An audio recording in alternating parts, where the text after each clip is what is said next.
Made in Japan 日本製。もう昔からアメリカ人として、その Made in Japan というのは信頼できる、信用できる、クオリティの高い商品だというイメージしかないです。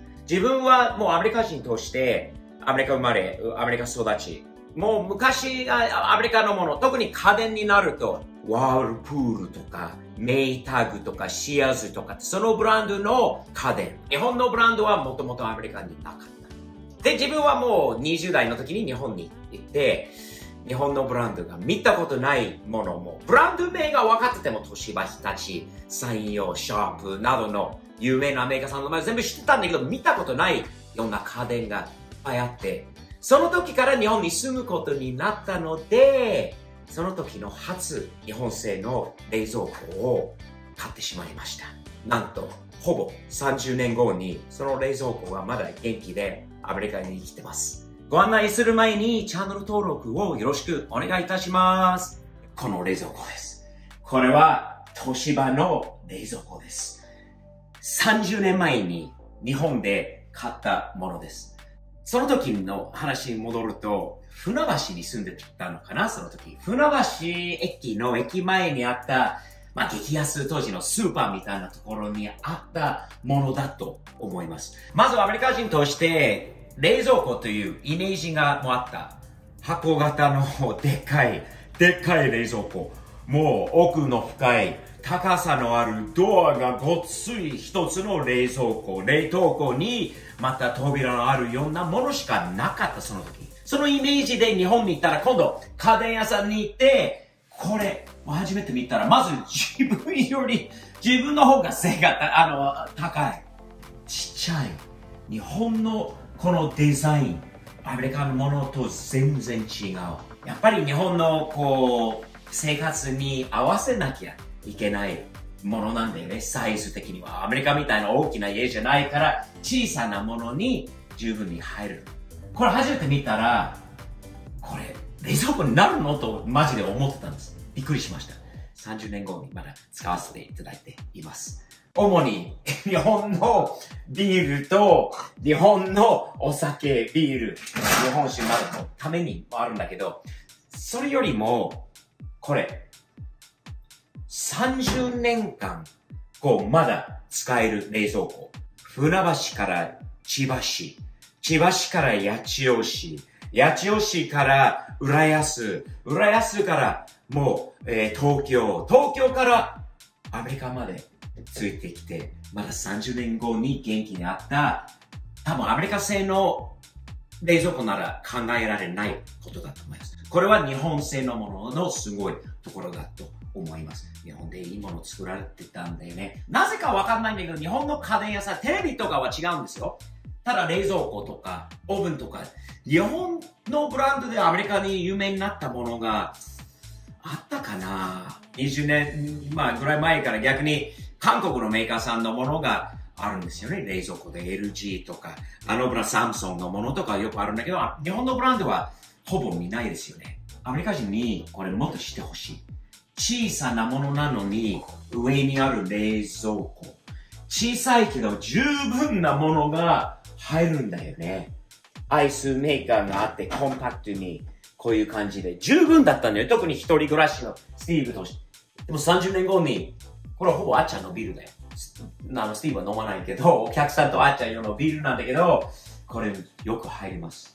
よりもね、アメリカの冷蔵庫がどんなに高級ブランドでもうるさいんですよ。聞こえるんですよね。うるさい。30年後にでも静かな日本製の冷蔵庫がすごい。こういうデザインで見たこと、引き出しが、上に扉に引き出し、1、2、3ってある冷蔵庫を当時までは見たこと一度もありません。デザインにも面白いなって。なんか、アメリカのやつは古く見えた。そのまま変わらない。なんか近代的なイメージがあって、正直に30年経っても全然古く見えないものだっていうのはまたすごい。日本のメーカーがその面ではいいものを作る。デザイン的には進んでいる。全然30年経っても古く感じないものです。アメリカ人も見てびっくりする人多いですよ。特に仕組みを見てると。冷凍庫が2段目。そこから、またもう一個の冷凍庫。天ぷら。そして、もちろん、納豆も冷凍してますよ。最後に、これも面白いと思う。これフレッシュとか、普通の、こう、クールボックスなのかな、野菜とか用に。ちっちゃいのにかなり入る。これはもう日本のものだよね、スカイちゃん。日本のものはそれなんだよね。日本の社会、やっぱり混んでるからこそ、コンパクトに便利な使えるものだという。アメリカの考え方とまた全然逆だと思います。テトリスというゲームがあるんだけど、それなんだよね。小さなところにどうやって物をきれいに、スムーズにちゃんと動くように、いい感じにどうやって入れるのか。よく見れば見るほど気づいたことないところもありますよね。この奥に。これは何用になるのでしょうか。使ったことないような気がします。結構詰めるんですよ。物をこの中に。ちっちゃい割には。すごいもの。で、今でも、当時もそうなんだけど、日本に行くと、秋葉原の家電や大きなところにいて、もう2、3時間でも潰せます。日本で作られたアメリカにないもの。もう見るたんびにすごいな。デザインがすごいな。なんか進んでるなっていうのも、ということも感じますね。マイ冷蔵庫。英語だったらマイリフリジュレーターって言います。すごいです。日本のものが丈夫ですよね。メイドインジャパンに意味ありますよね。もしかしたら今となって日本の有名なブランドって書いてあっても中身は違うものもよくあるのかな。おそらくこの時代のものがまだ 100% メイドインジャパンで外国、日本から数千キロ、数万キロかわかんないんだけど離れたアメリカでも30年後に大変お世話になっているマイ東芝冷蔵庫です。大好きです。一つ日本からアメリカに持って帰ってくる前にちょっと電圧は大丈夫なのかって気になったところもありました。それでまたすごいメイドインジャパンのものを秋葉で買ってよかったなと思うのはこのトランスフォーマー。東洋済み電源機器株式会社なんじゃないでしょうか。これの東洋電って言うんですか？これ、ずっと30年ですよ。30年これはこのまま使ってます。アメリカの電圧を少しこう下げてくれてると思います。117ボルトってなってるの。アメリカは120なのかな？で、100ボルトに変えてくれてるこのものです。熱くならない、壊れない、素晴らしいものです。他では家電の寿命とかもあるんだろうと思います。今のメーカーさんには申し訳ないんだけれども、これはもう、スティーブの方が先に死ぬのかなこれよりも。なんかその感じです。メイドインアメリカの素晴らしいものもありますよ。別にアメリカのことを悪く言ってるわけじゃないです。そういうことではないんですが、これは特別です。今となって気づいたのは、ソフトクローズという今のね、扉とか冷蔵庫とか何でもそうなんだけど、静かに閉まること。これはね、当時が30年前でも、随分静かに、スムーズに動くものですよね。素晴らしい。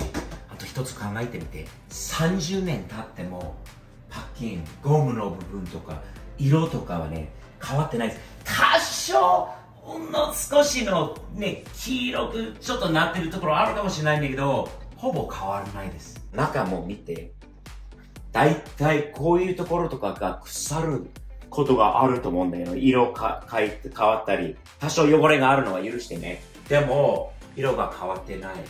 真っ白。このプラスチックも壊れない。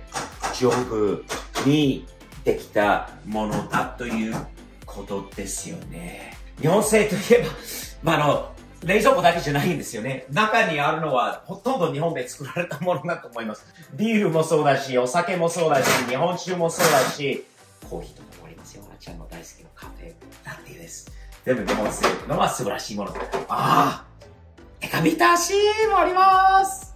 メイドインジャパン、日本製のもののおかげで、私も含めてアメリカ人、全世界の人たちの生活が変わったことが多分たくさん例がいっぱいあると思います。頭に今いっぱい浮かんできたので、また紹介したいものいっぱいあると思うので、チャンネル登録と、そしてサムズアップも入れてくださいね。アメリカと日本、両国大好きです。両方の国の違いなどを見て比べるのも大好きです。これからこういうのをやっていきます。ぜひ付き合ってください。